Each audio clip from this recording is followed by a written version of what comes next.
Sue Minahan. Welcome to Talk Cosmos, the show where Sue Rose Minahan and her panel of guests bring you insightful conversations to awaken consciousness for soul growth. Come journey with us through astrology's energetic cycles and get ready to understand your path in the cosmic roots of the stars.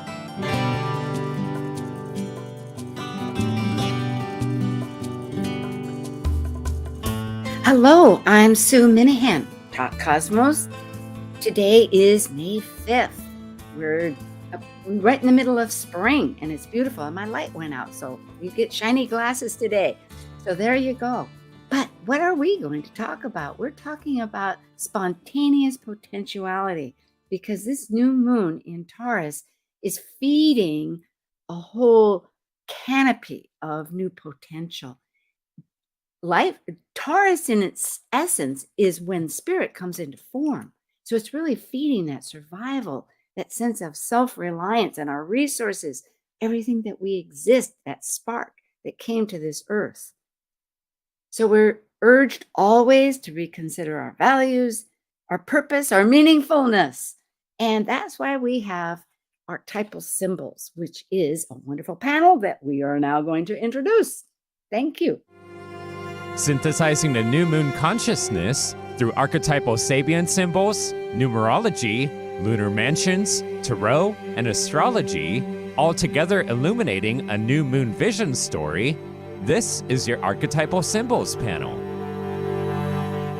I am Sue Rose Minahan, founder of Talk Cosmos since 2018, an evolutionary astrologer and student of vibrational astrology, a consultant, workshop facilitator, lecture speaker, writer, Dwarf Planet University graduate, charter member of Kepler Astrology Toastmaster Club, hold an AA degree and Associate of Fine Arts Music degree, and Certificate of Fine Arts in Jazz. I'm an artist, musician, mythologist, and pursue esoteric philosophies.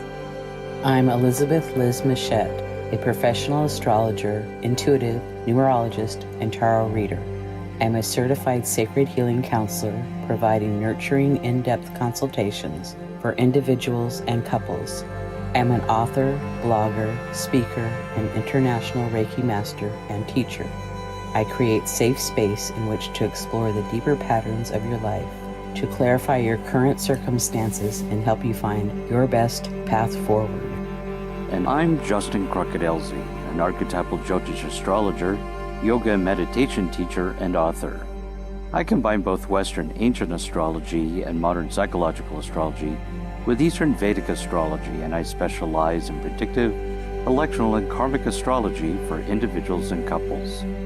I also do in-depth astrological research into arcane astrological concepts, focusing on the mystical, occult side of astrology. Eleanor Roosevelt once said, "Yesterday is history, tomorrow is a mystery, and today is a gift." And that's why it's called the present. Yes, indeed, we open up our gift today. Hi. Hi, Justin. Hi, Liz. It's good. Hi, Sue. It's great to be back. Yes, and what I hadn't mentioned, perhaps just to begin on a thought collectively, is that we just experienced eclipses that were powerful as we continue along with that conjunction between Jupiter and Uranus. And so we're energized by all these dreams and motives. So I'm looking forward to this moon in Taurus feeding those dreams. How do you feel? What's your thoughts about these values?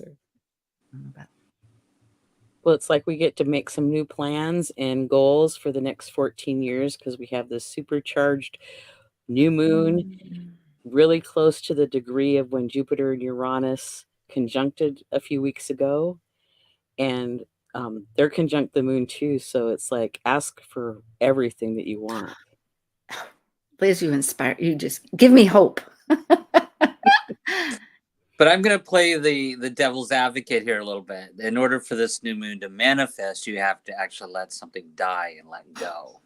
Oh, yes. Because there's the opposing Scorpio aspect to this, that it's all about something has to be let go of attachment in order for new fields to new way of being. So This actually helps sustain this concept. Thank you both, because I'm realizing, what can I let go?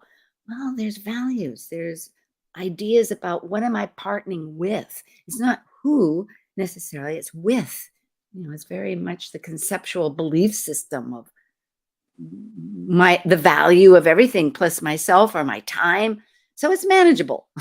Thank you. I'll remember this. Onward, let go, be, etc. Nate, we're ready for, yes, thank you. We have Justin Crockett, Elzie. You can find him at his website, Justin Crockett, Elzie, and Elizabeth Liz Muschett, A Light Path, and myself, Talk Cosmos. I am coming up with another site, but right now we're talking about archetypal symbols. We synthesize the new moon to refocus, as Liz presented, and envision and realign those intentions. So let's talk about what this represents as an archetypal seed. It's 18 degrees, 2 minutes of Taurus, and it is Earth. It's fixed on a natural, it would be naturally holding in the second house, but of course, each of us are in a different spot. Mine happens to rule the 9th, and most of my planets are in the 8th. So, Justin and Liz, how would you like to discuss some of these concepts? Well, Taurus is grounded. It has a strength. It's about our finances and investments. It's artistic, music. It helps us to ground because we've had a lot of energy lately that has kind of pulled people out of their bodies or to be ungrounded. So I would think that there'd be some way to help reground us. Mm. yeah, and I think after this Jupiter Uranus conjunction, this is almost like whatever ideas came out of that conjunction. Now it's time to put those into action on a new moon. Thank you. It is self-reliant. I think I have to remember that.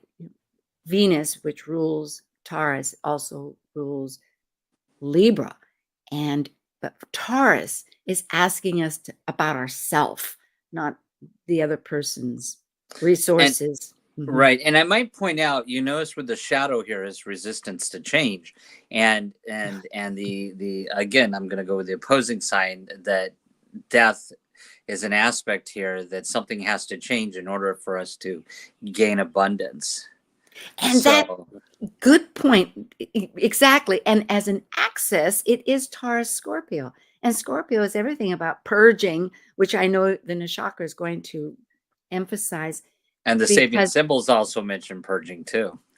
Very good. So there's a holistic, as always, and that's the beauty of this. Because to give space for that cup that we want filled, we need to open it up, but also we want growth. And Taurus can get in a rut because it gets so comfortable. I didn't put that down. Well, if you want new wine in your cup, you got to pour it out and clean out the cup or pour out the old wine, right? So yes. And it can be as simple as cleaning out a closet. Absolutely. Or your files. Thank you very much. Ideas, stick them in a file, then what? Here we are with the numerology, and 1, 8 adds up to 9. And it's very fascinating because it's 1 and 9 is beginnings and endings. But beyond that, they each have their emphasis, and that Lemniscat figure is the infinity figure down there, and it happens to have 2 dots like the Taoism, which always represents each whole holds the beginning of the next thing. There goes my light. Go ahead, Liz. Well, yeah, and it's just emphasizing letting go or letting something die, like Justin said, and getting ready to move forward with a new project or a new idea. And I might point out that 8 is the number of money in Chinese astrology. So we are talking Taurus energy here. So there is this manifestation and abundance aspect with the 8. It's very powerful. It is a prosperity and power because money is an exchange that you can then use to exchange other things. So it's all a beautiful number, really, 18. And thank you. As we ebb and flow, finish up, and begin new things. Tarot also has a conversation to talk about. It's the trump card number 5, Liz. The Hierophant, and it corresponds to the sign of Taurus. It's about sacred space, spiritual knowledge. The 2 pillars are the polarity of spirituality and the mundane world. So, bridging that, and the middle ground. And the shadow side would be controlling and dictatorial. I love the middle ground part because, like the tree of the ceiba tree in Guatemala, our roots into the ground and the leaves going to the heavens, and we are that trunk. I mean, again and again in old mythology. But again, having this total idea, I hadn't realized this about the tarot card, but then I'm a learning person on it. So I appreciate the 2 pillars concept. And Justin? No, she got it covered. Yeah, we're grounding and reaching, and that happiness from the heart, Venus, heart also. It all combines. Justin, Liz? go ahead with this one. Now you go ahead, Liz. Okay. The Empress card is the 3rd trump card and corresponds to the sign of Venus. She carries the energy of Earth Mother, a nurturer, and about fertility. And she's often referred to as being pregnant with possibilities, creation of life, art, and romance. And the shadow could be materialism. Always when we consider the matter too much of things and we forget the spirituality, which again and again, astrology, mythology, tarot, numerology, the nakshatras all remind us we are in partnership with spirit. And I might remind that this really helps us with spontaneous potentiality. That's the focus. And I'll just point out, just for those who are wondering about how astrology relates to the tarot, is that the sign of Taurus relates to the Hierophant, and Venus, the planet, relates to the Empress. So it's the sign and the planet that are related to the 2 cards. So. Beautiful. And on a further focus, the minor arcana also represent planets. And these are for Taurus. We've been going through, if people want to go through the other Aries and Pisces, Aquarius. I don't know when we quite began this series, but we're in a series now. And go ahead, Liz and Justin. Well, Justin, do you want to do this one? Sure. So this actually comes back to the Golden Dawn, the occultist, and they assign the astrology to the tarot. And so the 5 of Pentacles, which is related to Mercury in Taurus, if Mercury was in Taurus, is called the Lord of Material Trouble or Worry. And then the 6 of Pentacles is ruled by the Moon in Taurus, and it's called the Lord of Material Success or Expansion. And then the 7 of Pentacles is related to Saturn in Taurus, the Lord of Success, Unfulfilled, or Failure. So we see Mercury, Moon, and Saturn and how they're playing out in the sign of Taurus here. And so we see trouble with resources, success with resources, and then are we really fulfilled? What is of value here? So there's a sort of an archetypal story that helps us understand these 3 pentacle cards. That's so excellent to see this micro part of it, because again, it relates to, if it's material, then maybe there's another spiritual. What's the universe trying to help us understand? And then this is the lunar mansion. So in the Jyotish or Vedic astrology, they're called nakshatras. And just like we divide up the zodiac sign in decans, and the lunar mansions are also a division of the zodiac sign, and it's there's 4 sections which are called padas within a lunar mansion or section of the zodiac sign. If you can go back to that slide. Oh yes, absolutely. And so it relates to the stars that are in the zodiac sign and the mythologies that are related to these stars, because there's deities, there's concepts, and each nakshatra has 4 sections called padas. So for this particular one, the nakshatra is in Bharani, pada in the 4th pada, and the ruling deity here is Yama, the god of death, or also the goddess Kali is related as an avatar of this. And the symbol is the celestial womb.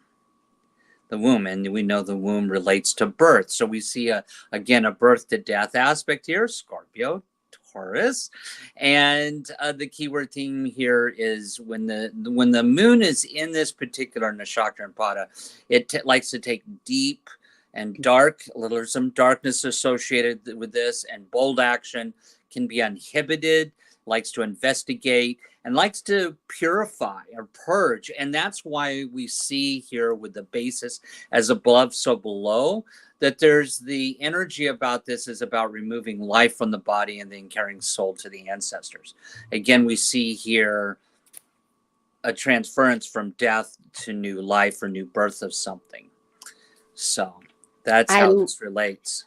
The dark reminds me that if we're trying to purge something, we may have to go into those hidden areas.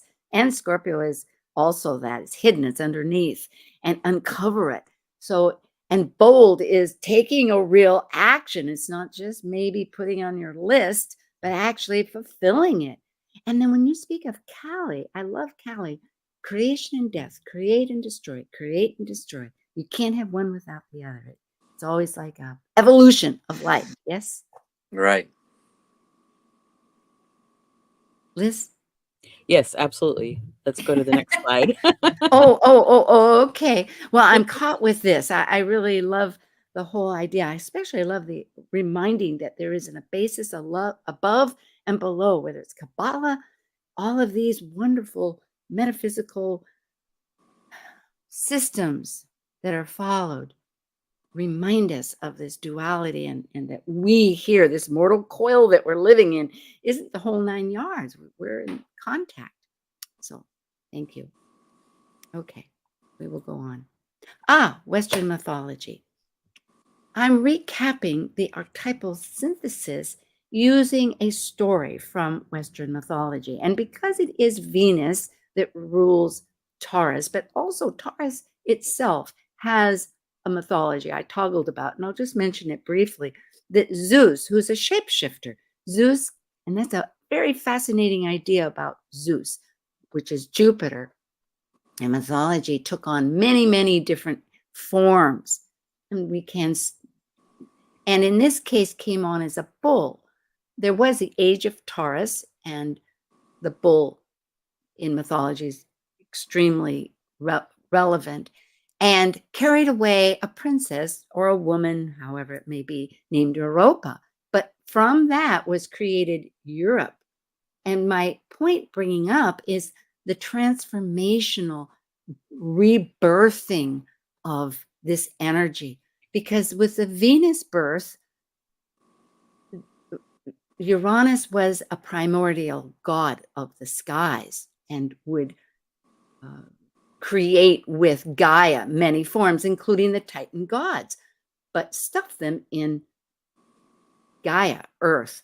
And Saturn, the youngest, removed his reproductive organs, the genitals, in an analogy to stop not only that uncontrolled birthing, but to create time, you could say.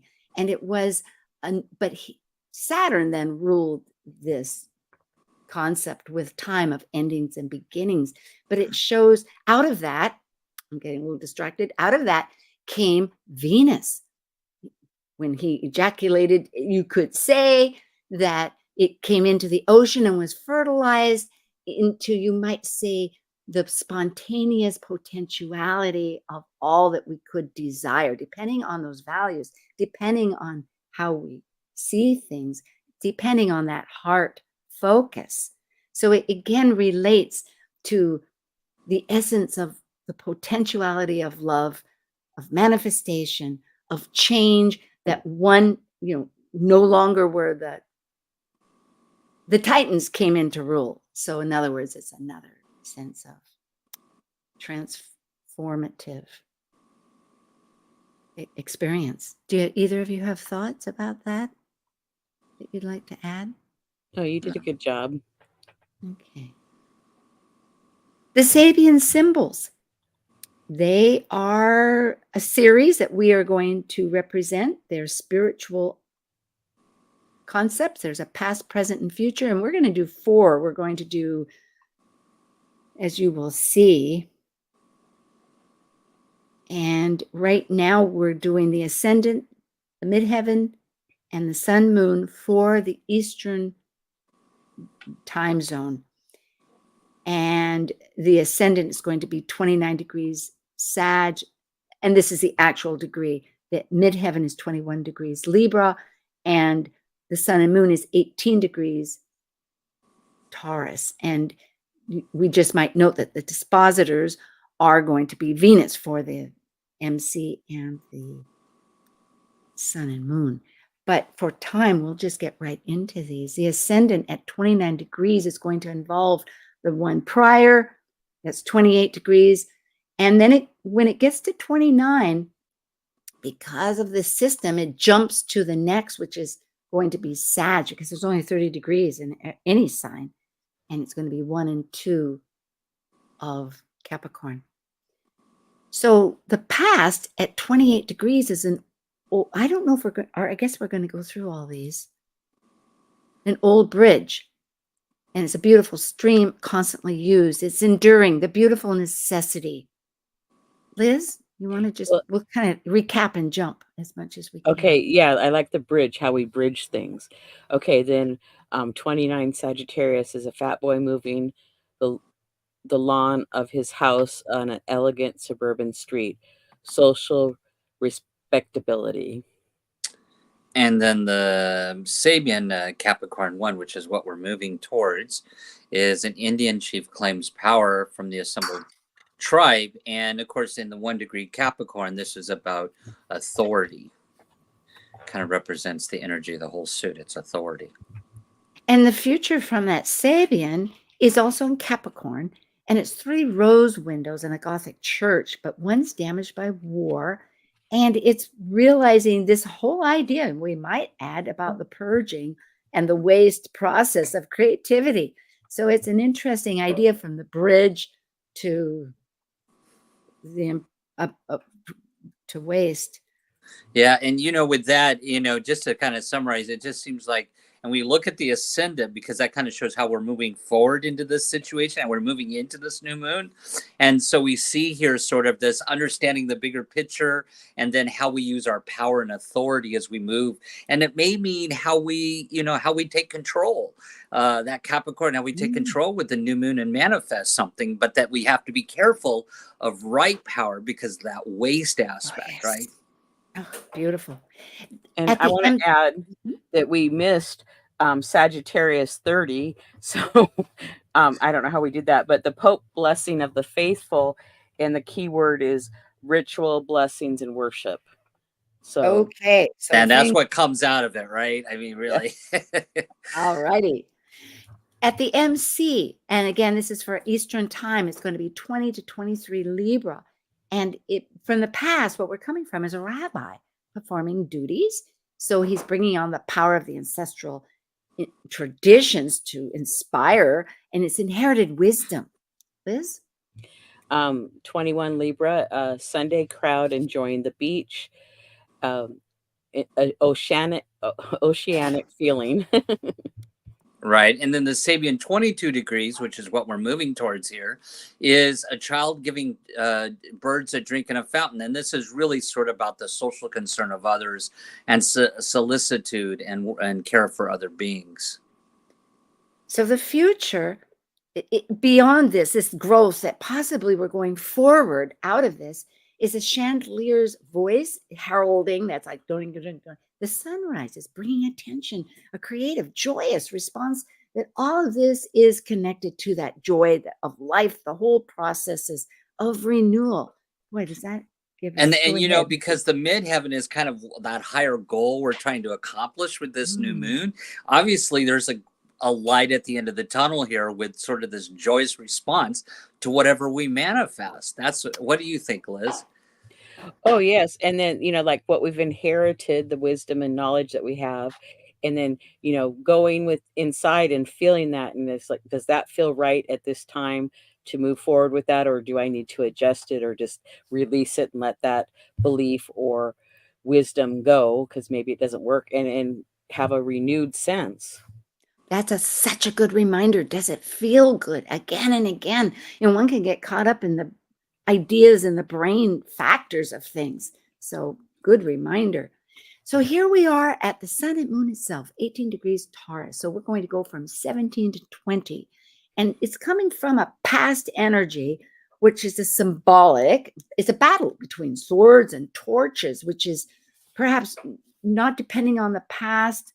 So, we're now being a warrior to fight for it is a polarization of what value to go to.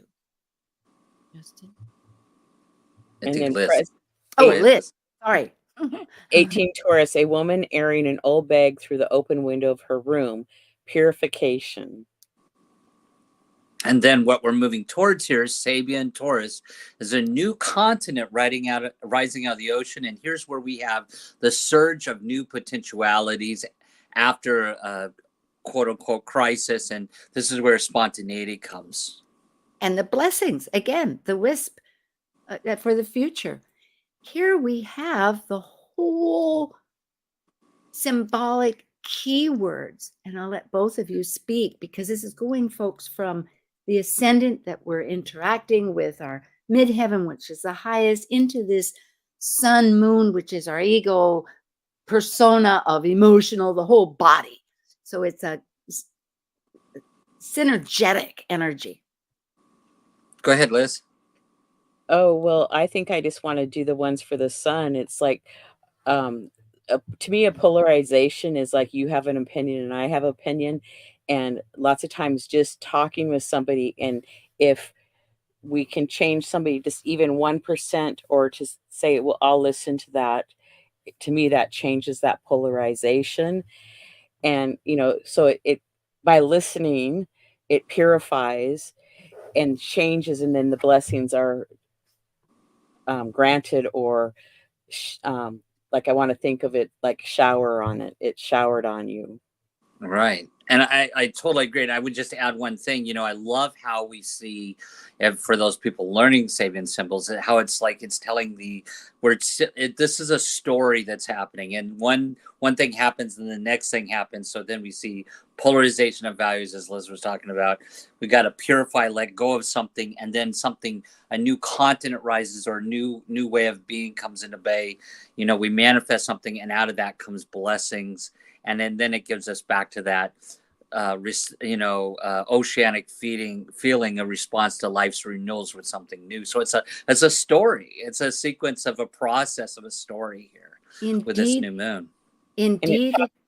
About bridging, and it's like we're bridging with the Sabian symbols because there's kind of two schools of thought on how to use the Sabian symbols of, do you round up, do you not round up? And so we've kind of bridged and used 4 symbols to bridge. And so we're kind of honoring both traditions, which I think is really cool. Oh, thank you. It is good. And there's such code words here to remind a person if they get lost in something. It's like, oh yeah, that's part of the picture. Well, thank you, Liz and Justin, always. This is Archetypal Symbols, and we are talking about the 18-degree Taurus New Moon. So return with us. We're going to take a quick little getaway, and we're here. We want to talk about the chart itself. All right, see you real quickly.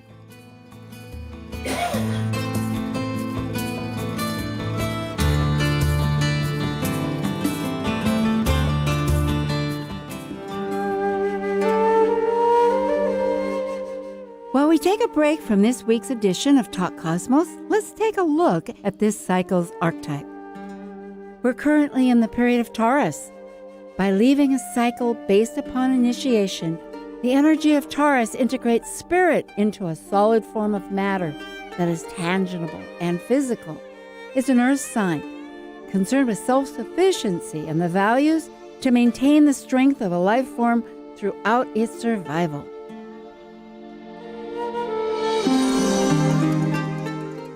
This is Martha Norwalk. Every Sunday morning, beginning at 9 a.m., thanks in part to newprosupplements.com, we cover the world of animals. This week, May 12th, it's Best, Neuroenergetic Balancing, Rasmussen Reset, and Energy Code Sunday on Animal World. Dr. Nels Rasmussen and Linda Rasmussen join us. Together, they can help you or your animal friends with emotional, behavioral, or physical issues. Hope you can join us and plan to call in for your free remote treatments. Martha Norwalk's Animal World, Sunday morning, 9 a.m. to noon, right here on Alternative Talk, AM 1150.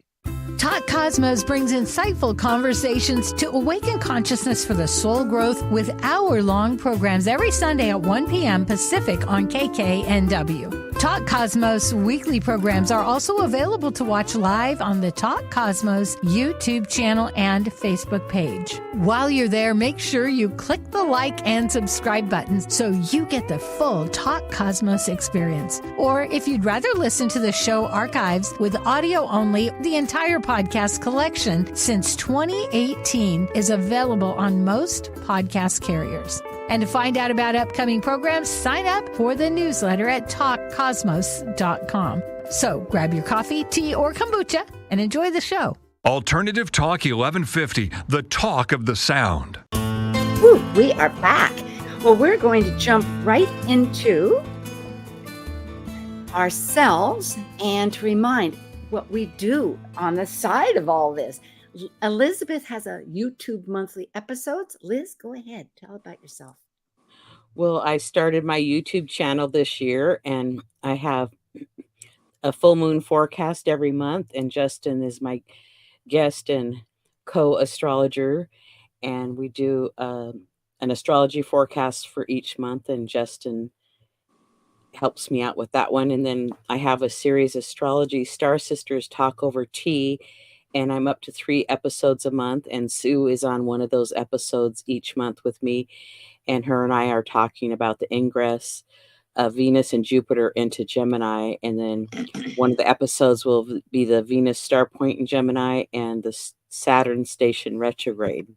It's quite exciting. It's on all our YouTube channels, which is very great. That's either for myself, Justin, and of course Liz. Justin, and you. Yeah, and I actually do a monthly Mars forecast. I'm going to be starting a weekly lunar forecast, and I have an Ask the Astrologer series.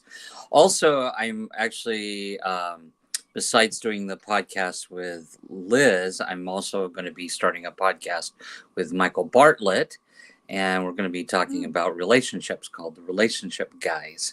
So I thought I'd go ahead and announce that here. And on June 18th and 19th, I'll also be a part of working with Marie O'Neill, astrologer, and she's got her Harmonizing with the Cosmos Healing Retreat on June 18th and 19th, and I'll be one of the astrologers that's a part of that. So that's what I've got coming up. Plus, I do a lot of consultations every week. So, well, we'll need to add those too. That's beautiful. I'm glad you and Michael that'll be fun. And that's right, Marie does. You're on Marie's retreats. For myself, I'm doing my weekly blogs. This was the Taurus New Moon, which is actually the last one, and the Age of Taurus. So you can check that on the website. And also in my newsletter, I do add it to it. And this is the 4 that I have. Well, I've done 3 so far with Liz from February on. And this month, I think next weekend you can check it out, and it'll be Jupiter and Gemini, because that is going to be for a year. And of course, on Talk Cosmos, we're also going to talk about that next week also. And so I thank you. That's fun. And if you want, for those that are looking for how to sign up, this is a code to go to the website, or you can just take that other. And thank you for doing that. This 18-degree, 2-minute Taurus New Moon is going to be on May 7th and 8th. And this is a chart that shows not only the times around the world, some snapshot of it, but also the ascendant that is pertinent to that spot and the planet that rules it. And the interesting part for myself is to realize how that ruling planet plays into the whole chart, because in this case, Venus, of course, rules the new moon. So where that is quite potent. And Mars, and it also rules the south node. The south node, and Mars, of course, rules the north node.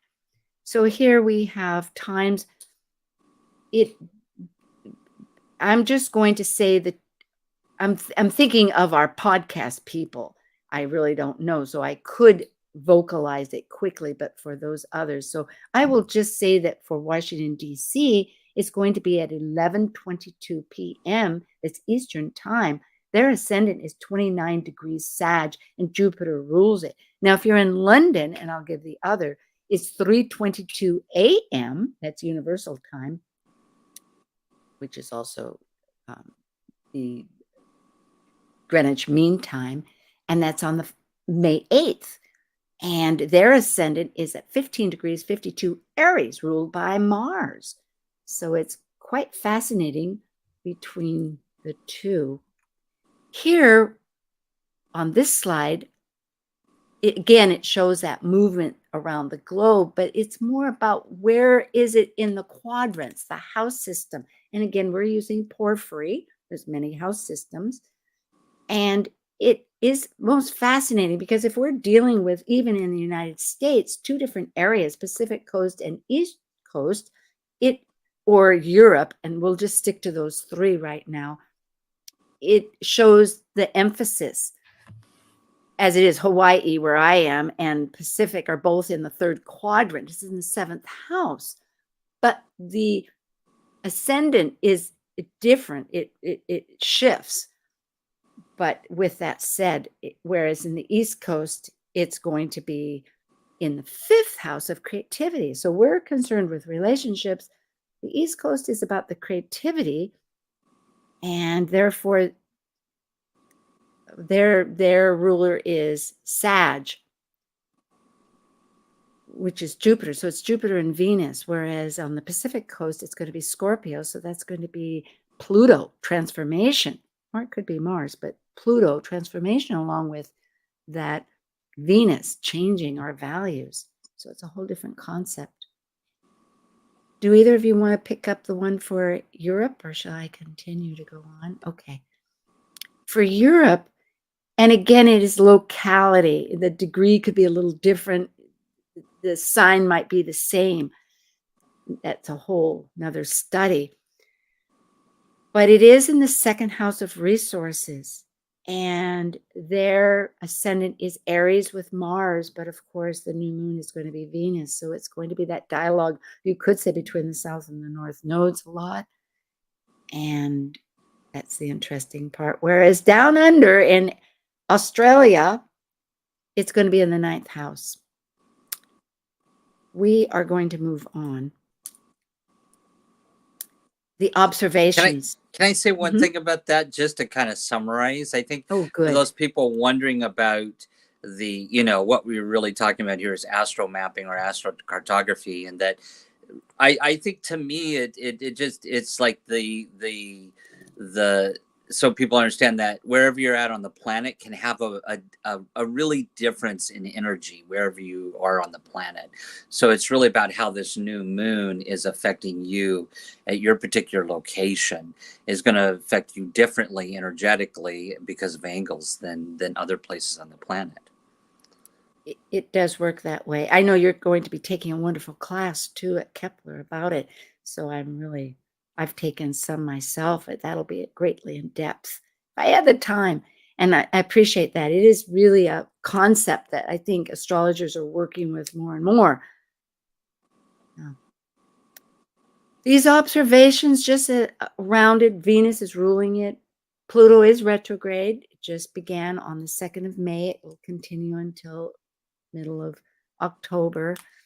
Out of bounds are the asteroids, several of them. Vesta of our hearth and home in Cancer, Pallas Athena of wisdom strategy in Sagittarius, And Ceres, claiming our nurturing from grief, is in Capricorn. But interestingly, all of these, this is about declination, and that has to do about the distance it is from the equator. It's like, and latitude. And again, it's an older form of astrology that's really pertinent, that shows another concept and focus.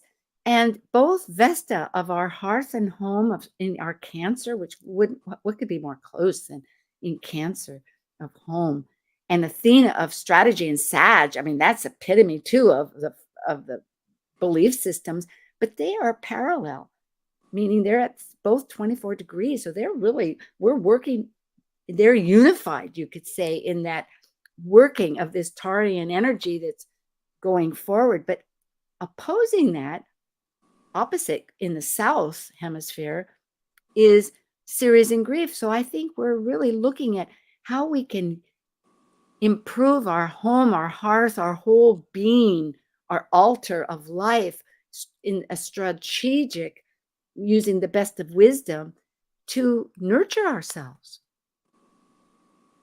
Yes, and when you have the two planets at the same declination, Vesta and Pallas, it's like a conjunction when they're parallel, and then a contraparallel is like an opposition, even though Ceres and Vesta are opposite each other. And they're out of bounds. I guess that's the other focus, is that meaning they are thinking a little bit more independently. They're not in that bound of our 23.44 degrees of where the sun moves, our elliptic path. And I might also point out on the chart pattern here, this goes back to the whole archetypal concepts of that we're seeing with this new moon, is that the lead planet is Pluto. Well, again, something has to die. And Pluto is the planet of death and rebirth. It's the lead planet here. Something has to die or change in order for us to manifest good fortune and abundance, because the trailing planet is Jupiter, planet of good fortune here. So I think that, again, kind of solidifies that archetypal concept, and that, now Jupiter's separating from a conjunction to Uranus. So it's also about taking some action from that conjunction that happened, where that burst of spontaneity, of inspiration had happened. Now it's time to get going, get something going with it. Boy, we have an assignment. The pairs are so important in this chart. There's many sextiles, and I think, Justin, you aptly said it's a creative, which creativity is action, and it is that the sextile which connects this energy with that energy. And there are some dynamic patterns which we can discuss more. I have slides for them that were brought up, but that whole conjunction there, right, sitting in Taurus, is we call a stellium from Venus, the sun, the moon, Uranus, and Jupiter. How potent. Yes, we have a big party in Taurus going on. But that it's a strong energy, all of them working together and conjunct there. It's like, so, the Jupiter and Uranus will help manifest it. And the Venus is like, putting it down on paper and, what do you really desire and want? Because I would caution to make sure that what you ask for is what you really want, because you might just get it. Except I'm realizing, and thank you, I'm not accept or anything, but I'm realizing I have this great big calendar, the big kind that you has stick on the wall. Every day you rip it off. Well, I take those back pages, and I just started, when you said put it to paper, I thought, oh, good, I'm doing this, because ideas can rotate in your brain. I'm saying this for other people because it's new moon, right? And we get all manifest. So what are we asking for? Well, don't get scared asking for one thing, because that's the point of what I'm trying to explain, is that by just using paper, whether it's a circle and then doing a word in the middle and then spiraling off, just brainstorming, we can decide what we want to ask for. It gives us a chance, because in my brain, I might think of an idea and then I spurn off thinking of how that's going to manifest. And then I get lost thinking, well, should I or not? But when it's on paper, it's there in front of you like a map, and you can cross things off, highlight them, move on to the next. So it is. Mm-hmm. And I might say something about this sextiles, and I'd be curious what Liz thinks about this as well. But I mean, that to me, that sun and moon sextiling Saturn and Pisces, it's about Saturn and Pisces, I find, is about putting some discipline into getting something creative out there that's imaginative, but being disciplined about it. And that Sun and Moon sextiling it is saying, okay, it's time to get going with something here and be disciplined and getting your dreams and imagination out there. And then that sextile with because Mars is about action, it's conjuncting Neptune, which represents a collective, and it's sextiling Pluto. Even though Pluto's retrograding, still this is lighting a fire under us. I think creative fire here again, because Mars and Neptune are in Pisces, like Saturn, creativity here, and then of course I think when we look at the Pluto sextiling Pallas Athena there, that this is just a good strategizing type of aspect here, and how we're planning that creativity out. But I'd be curious what Liz also thinks here. I want to jump in though, just on that last point, but Pluto, because Pluto is everything about purging. So right again, that's Kama, which is the lord of the Nakshatra, the Bahama that you mentioned, if I'm saying that right. Baharani. Yeah. And then Yama is the god of death. Yama, yeah. That's it. And so again, this is so clearly saying with Pluto interacting with both our actions, the big vision with Mars, and then our strategy. And you might want to come up. Shall we do the finger of God, Liz? Or were you going to? Well, I just want to make a real quick comment that Saturn is going to help manifest. It'll help you do the work to manifest what you want to accomplish, because there's always usually some kind of work required. But yes, we can go to. Let's go to that finger of God, because we're really talking about this particular focus. And you had reminded that there is one. It's with the South Node. So again, everything you're both illuminating with the Sun and Moon sextile to that disciplinary focus. Let's get to the root of things, essential business of Pisces, which if not in Pisces, but in Scorpio, which again is in boundarily less Pisces, which is a conundrum perhaps, but still it's like, okay, it's not material. It might be more spiritual, the whole 9 yards, but what do we let go? What is not working with our South Node? Well, I got an idea for that really quickly, because I know Liz wants to talk about the Taurus hammer there. But and we'll go I would there. say, because the South Node is in Libra, and South Node is like an augur, it brings change.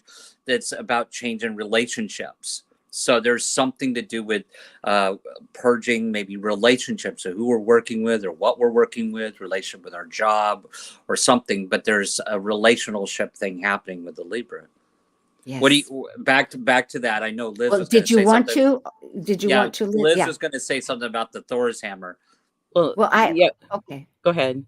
Well, and just it's again and again and again we're talking about what needs to be released. It could be you just can't party or take 5 days off a week and think you're going to get everything done in 2 days a week of work. I mean, what has to go? Something.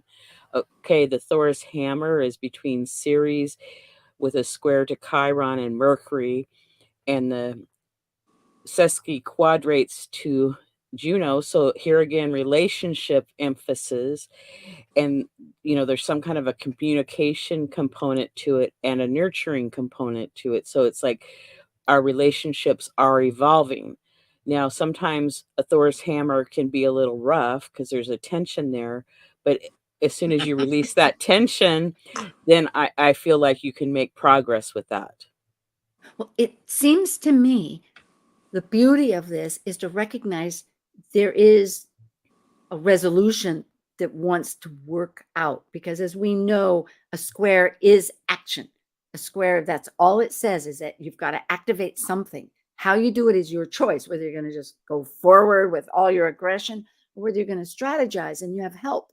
But this is the main focus besides looking at everything else. And Thor's hammer, which I had to ask her, what is that? Is a sesqui quadrate. That is a square and a half, folks. Yes. 135. I'm just mentioning to everybody else, because you wonder, what's 135? Well, it's 90 plus 45. There you go. And so it's got its own sense of action oriented. So this whole thing is action, but it's not an easy thing. That's like, Justin went with a hammer. It's like Thor's is like, okay, time out. But here we have Ceres nurturing and Chiron in with the intellect. That's that little key, the green thing, 21 degrees. They're exactly smack dab together, pretty close, all those degrees. And really, it's like, how are we? It's such a thought process of communicating also of how we're taking those wounds and nurturing them so that because Juno for me is all about in the higher level, what are we married to in our relation? What is our alliances? What are we married to with our alliances? So it's, go ahead, Justin. You're No, I didn't have anything. I'm just agreeing with you. Oh, okay. Well, and Juno could be that, people can be married to their job. I mean, it doesn't have to be a physical person that you're married to, but it could be a relationship with the That's it. job. Yeah. Mhm. It's like, what are we aligned to? What? Mhm. Yeah. It is not who, but it's what. And that what could be a who. It could be a place. It could be any kind. And that's what thank you for bringing that to our attention. We want to like go to the micro from the macro always. I'm going to go back to, let's see what time we have time because we're jumping a little bit, which is great. So we have the Thor's hammer, the planetary pairs, which is again, we brought up that Mars and Neptune, which is really activating on our visions. Isn't that going to be gorgeous? And here, though, the North Node with Hygeia. Justin, do you want to? I know you have thoughts about Hygeia or health. Well, I think this, this brings up the whole concept of, and kind of an underlying theme here, since Chiron is also there in Aries and Hygeia is in Aries, is how are we being valued in this process? I think that's part of one of those things we have to check off the list as we're evaluating relationship and as we move forward with new things. Maybe we, are we being valued, or what are we valuing ourselves in here? So this could also mean where some people may have some trepidation of starting something new. It's Aries, right? Excuse me, and being self-confident. And so, how's that going to happen? Yeah, it's interesting that both Venus and Mars are in their own domicile or own sign. So they have help. I mean, they're connecting with a lot of other energies, either through sextiles or a planet. So they're not acting alone. And so this is about being self-confident in manifesting something, I think. Self-worth. Yeah. Liz. And with the Hygeia and the North Node, it's like if you want to make positive forward steps in your health regime, this would be a good time to start something on this new moon, whether it's improve your eating or exercise more or, whatever you choose. Particularly because Taurus, yes, is the body. Mhm. It is the self, the form. Oh, did we want to talk about these two? The T-squares, if you want. Yeah, because they're hidden in that big one. And I did bring up a slide for it. Their T-squares is always when one middle one is working between the other two. It's a triad of thought. And Ceres and Vesta are both asteroids. Ceres, again, is our nurturing. And Vesta is a hearth, as we brought up. So Ceres is really looking, again, towards what's... Any thoughts? Go ahead. I'm not going to... Go ahead, Liz. Well, they're almost close enough to be a grand cross, but I kind of use small orbs. So it is like two T-squares, but they kind of connect because they're, the 1 points are in the same sign. So, it's like people could have the feeling of being pulled in different directions at this time. Well, there are purposes. That's right. That's a good point. And again, when we have looking at these energy, the nodes are always the path, again, the creation and the Yama, Kali, purging, letting go, remembering of what value a relationship, what is an alliance that no longer is working for our better good. And how, because we have this dream, we have this action we want to do, right? And how are we going to implement? And I might say, because of the squares there with Ceres and Vesta, it may also mean changing our community or moving as well.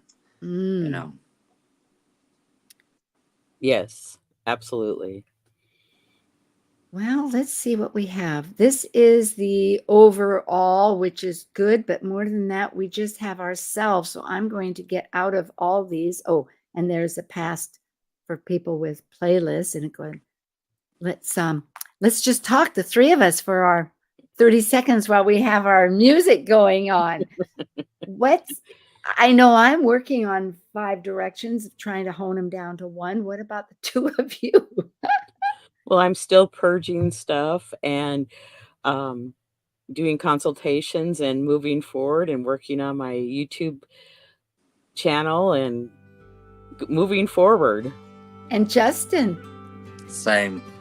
Yeah, I guess we all are new YouTubes. And when we think about it, YouTubes are communication. I was thinking, because Jupiter's going to be moving into Gemini, which will be the talk I'm doing with you and this next week. And it's how do we communicate? So we shall continue this and see you next month on Archetypal Symbols, and next week with Gemini and New Moon. Oh, Jupiter. Thank you for joining an insightful conversation on Talk Cosmos, the show where Sue Rose Minahan and her panel of guests awaken consciousness by connecting soul growth patterns with astrology's energetic cycles. Be sure to tune in next Sunday, 1 p.m. Pacific Time, to continue your journey through the roots of the cosmic pathway.